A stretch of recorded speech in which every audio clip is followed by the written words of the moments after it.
What's up, everybody? Hope you're having a great day. Welcome back to another episode of the Bourbon Pour. I'm Jordan. And I'm Brian. And today we have the latest batch of Elijah Craig Barrel Proof. Brian, you brought this over. You were the one who found this one. So I'll let you go ahead and tell us all about it. Yeah, okay. Well, right before I was going on vacation, we were up in Westfield, Indiana, and I went into a Total Wine & More up there just to see if they had anything, and I saw it sitting out. It was actually on the shelf, which I thought was cool because I've not seen, this is not one, it's becoming more easier to get, but I've never seen it sitting on a shelf.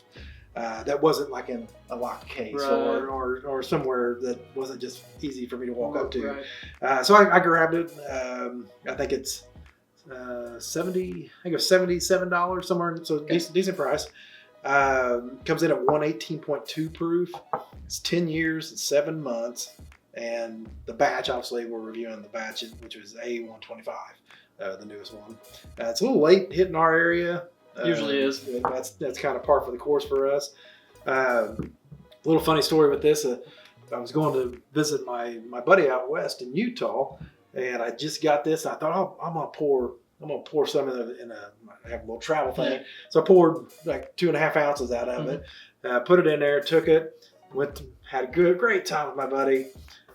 We had some we bought bottles while we were there, just hung out and had a really good time. And then I got to the hotel room the night we were getting ready to leave and realized that I never pulled it out. So I drank that night. Sorry, Tim. Sorry, Tim, you didn't get to try it. But it was. Maybe we'll mail you one at some point. So a little bit lower proof than usual, I guess. A little proof and still on the younger side. 10 years, 7. I think it's the lowest. What was the one? Like competing for that lower age statement. Right. Yeah. If the other one may have been 10.9. Yeah. But it was under 11. Yeah. But it's got good color to it. Yeah. Lower proof. That's not necessarily a bad thing. But let's go in for a nose here.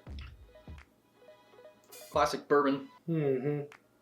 Almost a little plum, grapey kind of thing going on. Yeah, I get the grape kind of a. Yeah, maybe a grape. Yeah, not plum. Plum's a little darker. Yeah, it's got actually a really nice, smooth Very nice nose. It's not super complex, but it's definitely. It's got what you're looking for, right? You know you're sipping on bourbon. Yeah. Or smelling bourbon, I guess, when you're sipping on it. A good little, like very much like vanilla extract note too. Like right after towards the end of my inhaling. I guess is that what I'm trying to say. A little bit of oak. Yeah, a little oak. Yeah. All right. Well, I'm looking forward to trying this because this smells pretty darn good. Let's go in. Got some pretty good legs on it. Yeah, yeah. Let's go in for a sip.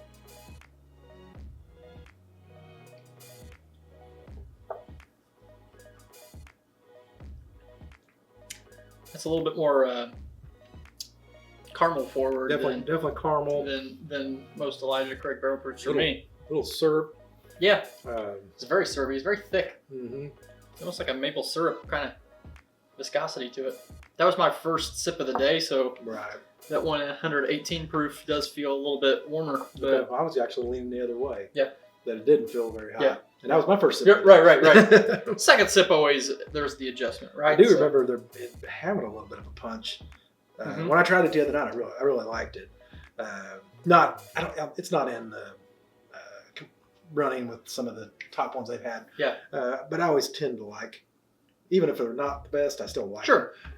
So I kind of always put those in the category of you're probably not going to go wrong buying one of these just because they're usually pretty solid. Yeah. Traditionally, they're not like my favorite, but I mean, I don't think anybody's going to complain about them.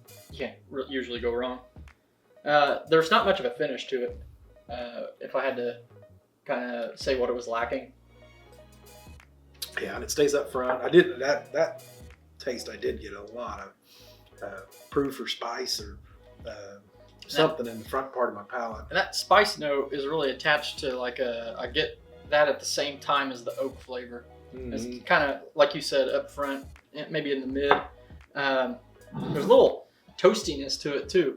A little looks like a marshmallowy kind of flavor. Not necessarily smell, but the flavor. Gets a little chalky after a little while too. Yeah. Did they release the mash bills on these? It's not on there, so I didn't know if they. I think I'm not sure. Maybe somebody in the comments could tell us, but I do think it's a higher rye. Yeah, it's definitely a high rye. Maybe like a 21% rye or something like that. Yeah, just off the taste, I think. Just off the taste, it's a high rye. Because I don't think it's proof. That burn that you kind of get is more of a rye burn to me, not like 130 proof burn. That's just proof. But that there's not a whole lot to it. No.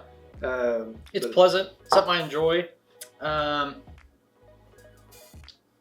Not the best of the Elijah Craig barrel proof stuff. I'm trying to think what that means, because the next question is this worth picking up?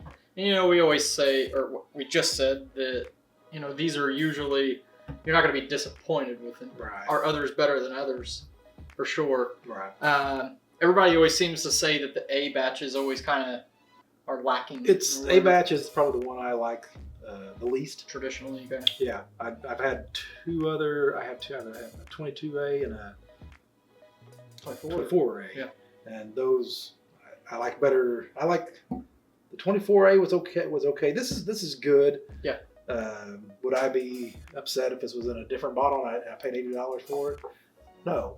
Yeah. I mean, it's good juice. Yeah. So no, I would not be upset if I paid $80 for that.